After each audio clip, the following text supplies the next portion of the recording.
Welcome to Donmar TV News Channel. Tukalang pagsamahin sina Pangulong Duterte at Vice President Robredo sa isang infomercial para hikayatin ng publiko na magpabakuna malabo dahil sa mga unang pahayag ng Vice Presidente laban sa Chinese vaccine. Hindi masagot ng diretsyo ni Presidential Spokesman Secretary Harry Roque kung maaari bang magsama sina Pangulong Rodrigo Duterte at Vice President Leni Robredo sa isang infomercial kung saan hihikayatin ito ang publikong magpabakuna at huwag nang pumili ng COVID-19 vaccine.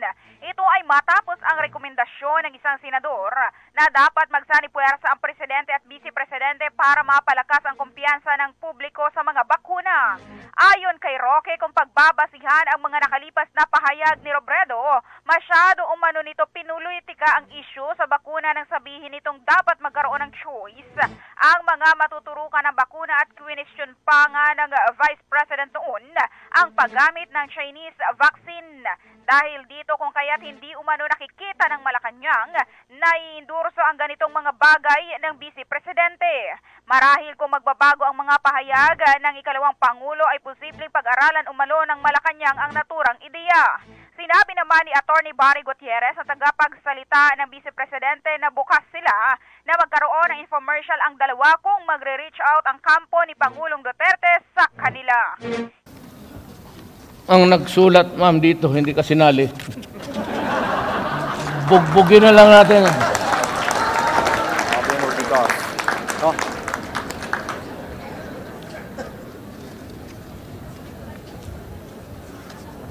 I'd like to apologize and acknowledge the presence of the beautiful lady, the Vice President of the Republic of the Philippines. Sorry, Mama. Nawala na ako tuloy, ma'am.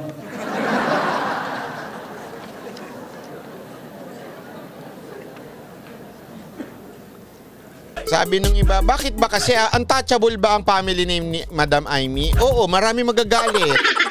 Ang totoo lang nagagalit sila. Anong gagawin ko kung mali yung sinabi? Oh, no way! Galit pa, oh! Galit! Galit siya kay Pangulong Duterte. No way! Every patient has a right to full disclosure and modicum of transparency. Transparency. Madam, yan na nga ang problema mga palangga. Ang problema, madam, hindi nyo kasi inintindi. Yun ang problema, madam. Madam, ganito ha, hindi lang i-announce sa LGU. Okay? Pero bago ka turukan, sasabihin sa'yo, oy, palangga, ang ituturok sa'yo ay etong vaccine na ito, okay ba sa'yo? Yon, madam. So, mali ho yung intindi ninyo na hindi sasabihin sa pasyente. Sasabihin ho sa pasyente, Banateros kami, Byron. Ayaw nga pala. Eh kasi, alam mo na, mga palangga natin dyan. Hindi kasi, madam, sinasabi ko lang naman sa'yo, Madam Amy, next time mo siguro, maganda kung bago ho kayo magsalita, alamin nyo muna ho yung details. Alamin nyo muna yung details nung sinabi ni Pangulong Duterte. Hindi yung basta lang makahirit ho tayo. Madam ha? Hindi ko kasi maganda. Hindi ho maganda, madam ha? Please lang. Ayan tuloy. Magagalit sa'yo yung mga Duterte, yung totoong Duterte supporter ha, hindi yung mga nakiki-Duterte supporter lang ha. Marami ko kasi nakisakay lang sa Duterte. Lian Orsine, meron na naman magwawala. Oo nga, nagpakulay ka pa, dyan pa sila galit na galit, yung nagpapakulay. Meron na naman magwawala dahil sa pag-question mo kay Senator Amy, magkape ka muna ba? Ako, nagpakulay ka pa man din. Marami magagalit niyan. Yari, di ba? Anong gagawin ko? Talagang yan ang sinabi niya. Baloktutin ko yung sasabihin ni Madam Amy. Hindi ba? Ang akin lang naman, babaloktutin ko? Hindi, mali naman siguro. Hindi lang naintindihan. Na-misquote lang, na-misunderstand lang. Yan tayo Pag may mali sasabihin natin na-misquote, pag nabatikos ng Duterte supporter, sasabihin na-misquote, na-misunderstand lang. wag na lang ho. Ang kay Pangulo naman wag lang i-announce, pero pagdating doon, yung mga magpapabakuna sasabihan. Kaya maling-mali ho yung komento niyo, Madam Aimee. Okay? Pasensya na ho, wag kayo magagalit ha. Baka gustong tumakbo ng higher position, sabi ni Sel Robinson. Hindi naman po, senador naman siya, matagal pa yan. May 3 more years siya. So walang problema. Sa tingin ko lang, baka siguro nakaramdam sila na hindi sinusuportahan. Baka lang naman ha. Na hindi sinusuportahan yung kanyang kapatid, kaya medyo bumabanat na. Yan ang tawag dyan loyalty na wala na. Suit AH, maraming salamat po. Di ba? Alam mo, ganito lang yan ha. Ito masasabi ko sa inyo. Tanungin ko kayo, di ba? Sinasabi nilang paulit-ulit noon.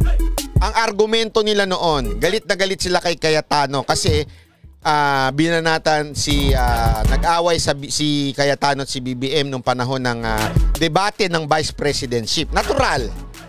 It's a debate on vice presidentship. Natural magdatalo yan dalawa. Normal yun. Kasi pareho silang kandidato.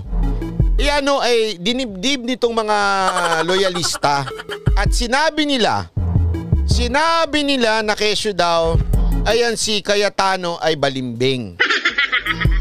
Yan di ba? Yan na sinabi nilang paulit-ulit. Balimbing yan si Cayetano. Jober the good book, palanggana, kaya magagalit naman sila sa kulto ni Banat Bay. Nga. Di ba yan na sinabi nila, balimbing si Cayetano? Anyari. Ngayon, sino ang nagmumukhang balimbing? Si Cayetano, hindi nilagay na speaker ng mga Duterte. Nakarinig ka ng against kay Cayetano, kay Pangulong Duterte? Wala. Sa katunayan, sinusuportahan niya pa ang administrasyon ni Pangulong Duterte hanggang ngayon. Tanungin ko kayo. Eto ngayon si Madam Aimee na supposedly dati dikit na dikit yan kay Mayor Sara Duterte. Naalala ko noon nung ginawa yung tapang at malasakit na event na ginawa sa Taguig. Talagang pumunta pa siya doon. Hindi nga siya pumunta special guest pumunta siya as audience. Tapos talagang pinakita niya na dikit siya kay Mayor Sara. Tinawag naman siya ni Mayor Sara sa stage. Di ba? Pinakita niya na malapit siya. Hindi pa siya senador noon. Nung naging malapit na, ngayon, bakit niya kukontrahin si Pangulong Duterte? Kayo na ang sumagot. Elvira Tan, hi Banabay, lagi kitang inaabangan, watching from Norway, palakpakan. Bakit niya kaya ngayon kinokontra? Ilang beses na ito? This is not the first time, this is not the second time. I think this is the third time. Ay nako. Baka mamaya magagalit na naman kayo, sasabihin ninyo sa akin bakit ko binabanatan? Sandali ho. More than anything else, uulit-ulitin ko, I am a Duterte supporter. I support the president. At kung sino ang kakalaban sa kanya, tatambangan ko dito sa aking live. Linawin natin. Tatambangan ko dito sa aking live. Kung sino man ang kukontra kay Pangulong Duterte, pasensya na ho. Dahil ako ay Duterte supporter. Hindi ako ibang supporter tapos nakikiangkla lang kay Pangulong Duterte. Yung totoo. Marami dyan yung kami, gito kami. Pero sa totoo lang, nakiangkla lang.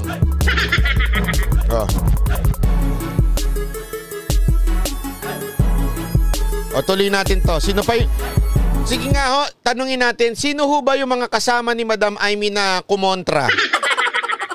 Sa karapatan ng mga tao, sabi naman ni Senator ayun ang kasama niya. Si Senator Kiko Pangilinan. Sino ngayon ang balimbing? Tanungin ko kayo, sino ngayon ang balimbing? Pasok. Tayo magpasok. Ayan, nawala yung Pangilinan, hindi pagiging choosy sa brand kundi ang mismong sistema sa vaccine rollout ang problema. Mungkahi naman ni Senator... Hindi. Ako ay disagree doon. Sabi niya kasi hindi naman daw sa choosy but sa vaccine rollout. Sir, ganito nga ho nangyayari. Kahit i-announce ng LGU, okay, na huwag kayong pupunta pag wala kayong appointment, anong nangyayari? Yung mga tao may pagkatigasan ng ulo. Pupunta pa rin sila once nalaman nila Pfizer. Ang problema ko kasi sa mga senador na ito, naandun lang sa sarili nilang kubol. Yun ang problema ko eh. Nandun kayo sa sarili nyong kubol, hindi nyo alam kung ano yung totoong nangyayari sa ground.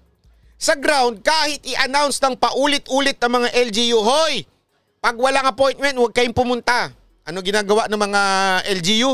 Ay, mga tao, punta pa rin sila. Basta narinig nilang Pfizer ang ano. Kasi nga ho, nagbabaka sakali. Yung, try natin, sige, baka pwede, baka naman may umatras, ganun. So, anong nangyayari? Nagsisiksikan ang tao doon sa vaccine site. Yan yung sinusolusyonan ni Pangulong Duterte na wala nang i-announce. Hindi sa hindi i-inform yung pasyente, ha? Walang i-announce para hindi pupunta ang tao. Pero bago turukan yung isang tao, sasabihin sa kanya, ito ang brand. Gusto mo ba o ayaw mo? Kung ayaw mo, uwi ka. Saan susunod ka na lang? Ganun dapat. Anong gusto nyo? Siksika na naman doon sa vaccine. Joel Villanueva. Isa pa. Kasama ni Madam Amy, pati si Villanueva. Violeta Freitag, good morning, Manatbay from California. Pinapatood kita palagi. Ay, thank you very much. Dapat ay maglabas na lang ng joint public service announcement sina Pangulong Duterte at Vice President Leni Robredo. Ano naman kinaugnayan nun? This is the kind of ad that will effective in convincing a large parts of our population that vaccines are safe. Araw-araw nang sinasabing safe. Bakit? Noypin Alaska, solid Duterte supporter from Alaska. Hello mga banateros, please like, subscribe to our channel, Noypin Alaska Vlog. Brother, kamusta na? Minessage kita, hindi ka sumasagot. Thank you very much ha. Salamat naman Noypin Alaska. Magagalit sa'yo yung si Palangga. Kasi nagpakulay ka ng pink. Oy, meron akong commercial para sa'yo. Antay mo ha. Ukol sa vaccine safety. Para naman kay Senator Francis Tolentino, praktikal na paraan ang kautusan ng gobyerno. Sang-ayon din si Senator Panfilo Lacson dahil maging sa Amerika, buti pa si Lacson, mas maano pa Kahit pa paano, to sumang-ayon anunsyo lang on-site ang ibabakuna. Paalala naman ng Department of Health sa lahat, public announcement lang ng LGU ukol sa vaccine brand ang aalisin. Pero sasabihin pa rin naman sa bawat individual kung ano ang ituturok sa kanilang bakuna dahil bahagi ito ng on-site vaccine education at proper recording and monitoring. Meleles Moras para sa Bayan. Palakpakan. Ayan sinasabi ko sa inyo sinasabi ko sa inyo Ang linaw naman, ang linaw ng sinabi. Ang sinabi hindi lang i-announce para hindi magdagsa ang tao. Pero pagdating ng mga babakunahan na, yung mga naka-appointment, sasabihin na sa kanila, ito sa'yo. Kasi ikaw ay matanda, ito ang sa'yo. O ikaw ay frontliner, ito ang sa'yo. Ikaw ay mahirap, sabi ni Pangulong Duterte, ito ang sayo. May ganun. So ano yung sinasabi ni rereklamo nitong mga senador na ito? Hindi kasi iniintindi. Kicks 808 TV, maraming salamat po. Ay nako, kawawa naman ang bayan natin, mga senador natin.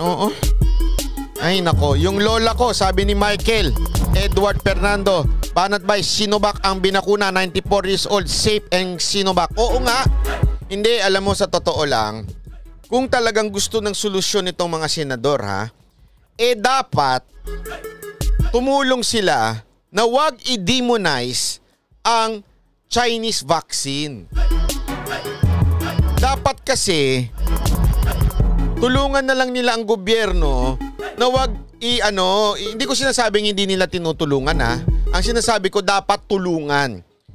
Dapat tulungan nilang gobyerno na kumbinsihin ng mga tao, kung paano sila magpabaksin. Bakit to? Posible ho ba yun?